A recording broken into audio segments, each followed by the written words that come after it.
Kelompok lapis baja Rusia merebut area benteng angkatan bersenjata Ukraina dekat Kremenaya.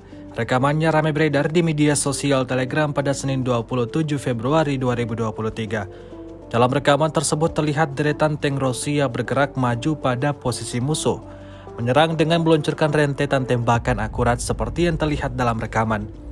Serangan demi serangan berhasil membombardir posisi angkatan bersenjata Ukraina.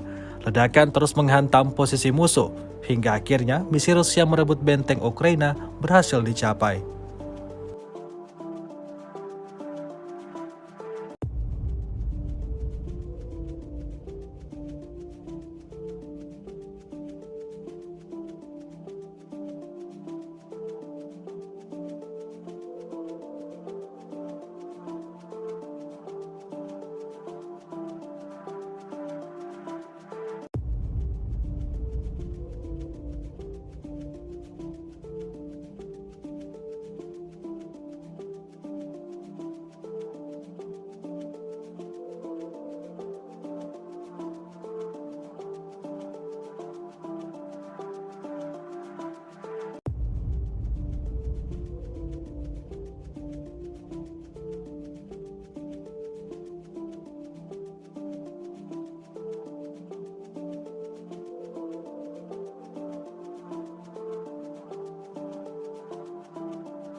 Terima kasih sudah nonton.